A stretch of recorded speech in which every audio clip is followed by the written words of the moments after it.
Huwag. Scared ka? Scared ka? Let me show your dress, babe. Show the dress, babe.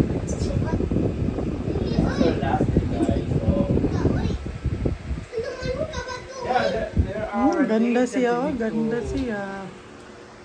Hi, ganda. Hi, baby ganda. Hi, baby ganda.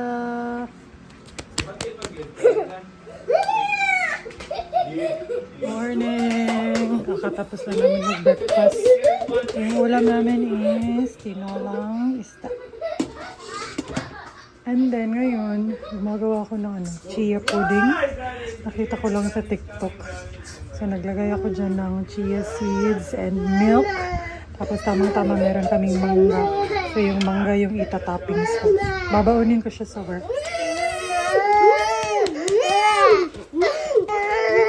Yung ginawa ko sa sunblock. Ito na yung pangalawang tube ko nito. Ito, Aqua Tone Up UV Essence na sunblock. Ayan. Pinutol ko na naman siya kasi para masimot. Sarap ko yung nasa loob. And kita nyo, ang dami pang nasa loob. Tingnan nyo rito. Oh, ayan. Ang dami pang nasa loob. Sayang. Kaya maganda talaga tong packaging nila kasi pwede mong masimot. Pwede mong guntingin para maubos mo talaga yung product na nasa loob kasi sayang naman. So yeah. Parang mga dalawang gamitan pa to, so ilalagay ko na lang sa ref ito. Kasi sayang naman. Tsaka ako mag-open nung bago kasi meron pa akong extra dito.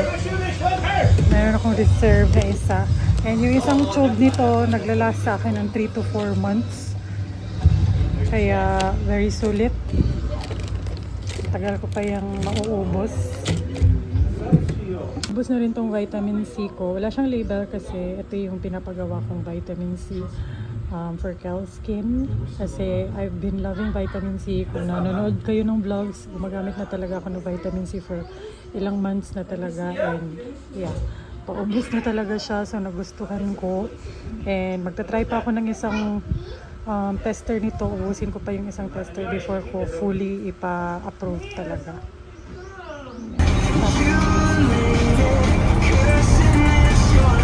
Here. Pero ako, kung chia seed pudding, wala na mix. Nagigigil ako sa na-stock na chia. Wait. Aga ko today, 30 minutes. Early ako. Kasi walang traffic. Ano tayo today? Wala ka pang lipstick. Kasi para tayong may sakit kung walang lipstick. Marag may sakit.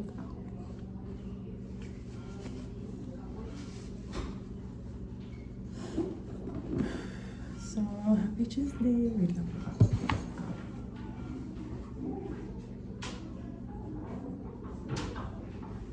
Happy Tuesday, everyone.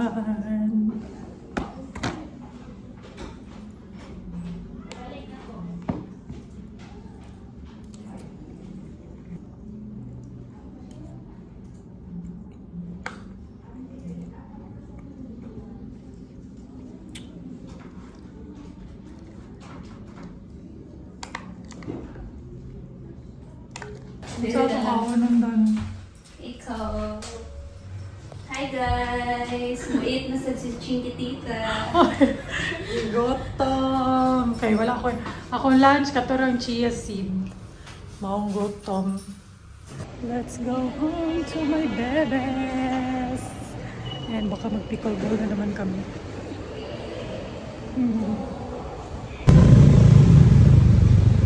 Yala.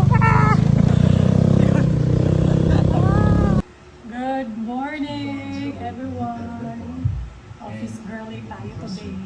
Pero it's my last day of work.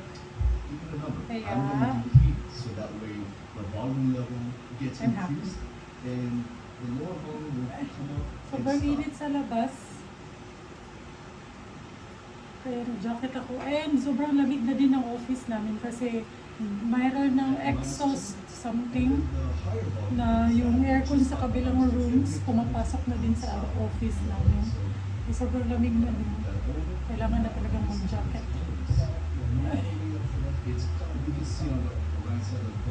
So ayan, today is Wednesday. Office girl tayo today. Mamaya ako ubarin mo lang ito sa jeep kasi mainit naman sa jeep.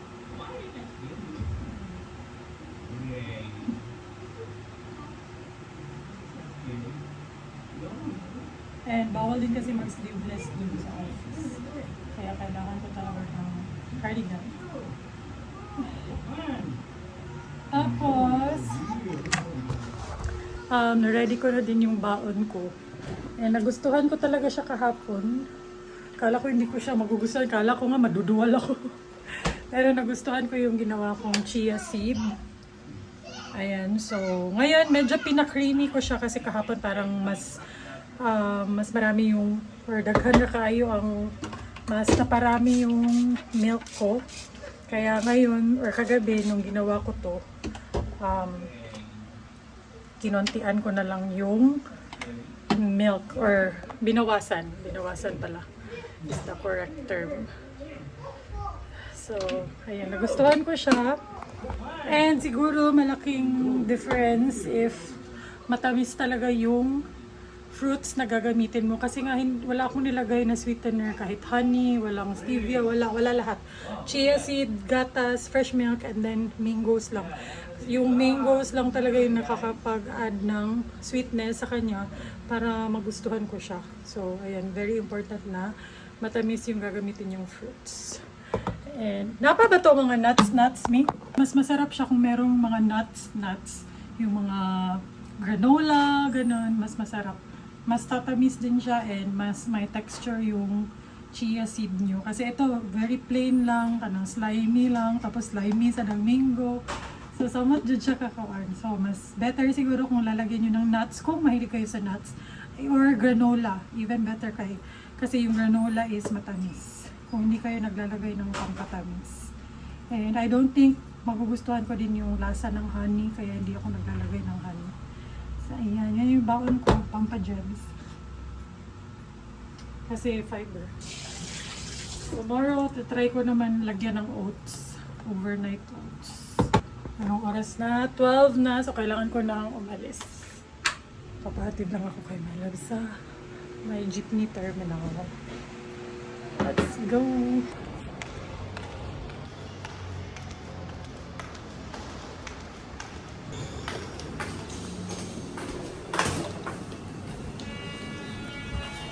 Last day of work. I'm so happy. And later ako mag-workout. Hindi ako nakapag-workout kahapon kasi dinala ako ng kapatid ko sa pickleball. Na-addict na, kaya hindi nakapag-workout. Pero today, mag-workout talaga ako. Kasi parang 1 week na hindi nakapag-workout. Ayan, nakapag-in ako. So, punta muna ako sa Ayala. Bibili ako ng granola or nuts para sa chia seeds ko. Kasi maaga pa naman. So, parang ngayon ko na bibiliin while hindi pa ako busy. Go. Meron pa akong 15 minutes before mag-start talaga yung shift ko. And later in the day pa naman din ako na busy talaga. Eh, gusto ko nang kainin yung chia seed and excited ako maglagay ng granola. Sana mura. Sana makahanap ako ng mura lang. And mga nuts. Kanina ko pa iniisip ano nakalimutan ko. Deodorant pala. Hindi ako nakapag-deodorant. Dito tayo sa marketplace. Kasi ito yung pinaka malapit na grocery.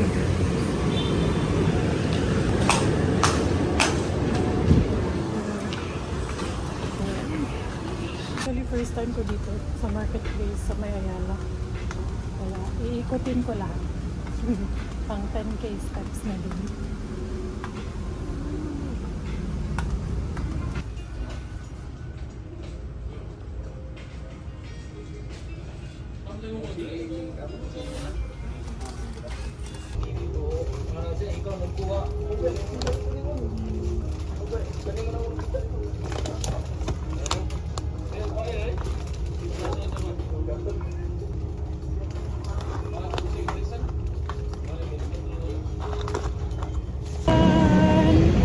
Kalibangan ko.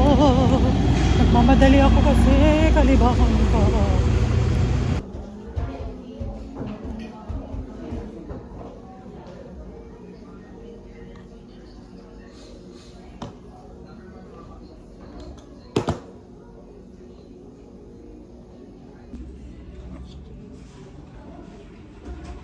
Hindi na gusto rin. Gusto rin. Lunch.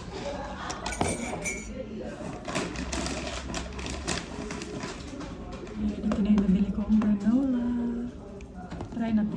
High protein siya. 8.6 grams of protein per serving. Let's try. Kunti lang lang. Very good. Mahal eh. Kunti lang lang.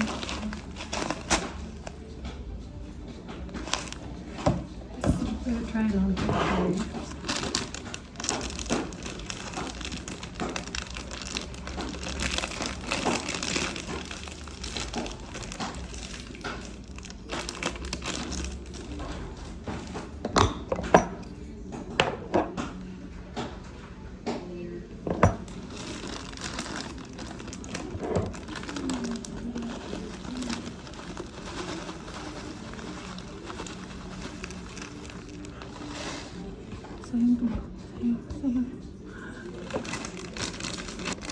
Mahal din, mahal siya kasi konti lang yung laman compared to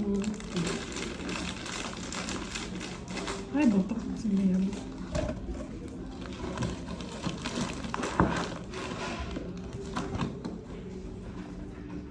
compared to this one ito ano Philippines kasi yun mas barato mas mura.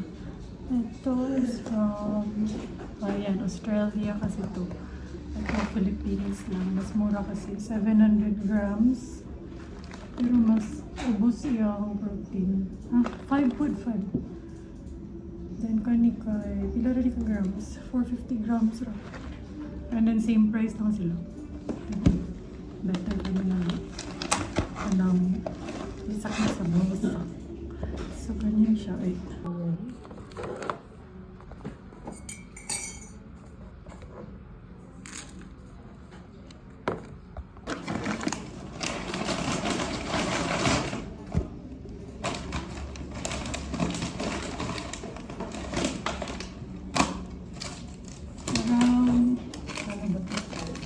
Yung from Australia na brand is 446.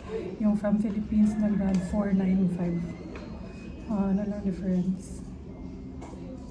50 pesos. Tapos 700 grams or 450 grams. Ang layo. Pero try lang.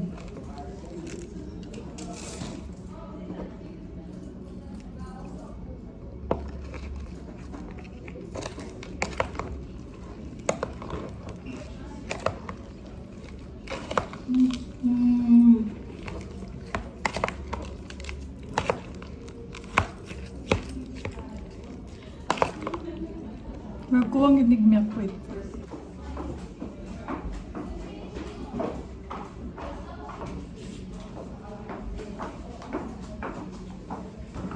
Better. Magkagarak ito ganiyo.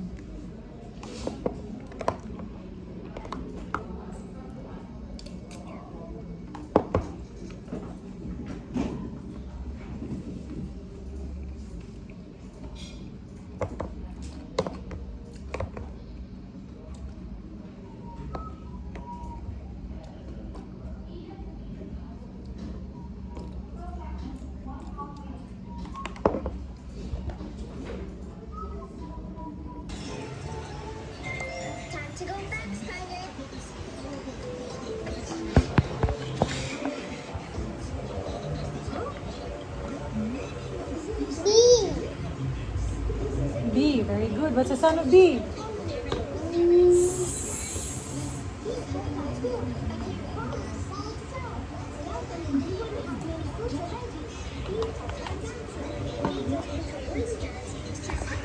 May bait namin ng neighbors. Bait ng neighbors namin. Nagbigay ng chocolate sa mga bata. Smile! Ang saan na smile? Naka-plastic ni mo, Bill. Again. Ay, Ana. Ana, dahil. Be, again. Again, taro nga. Plastic ka ni mo, bata ka. Say thank you, neighbor. Yummy kayo? Sana all. Merong papaki.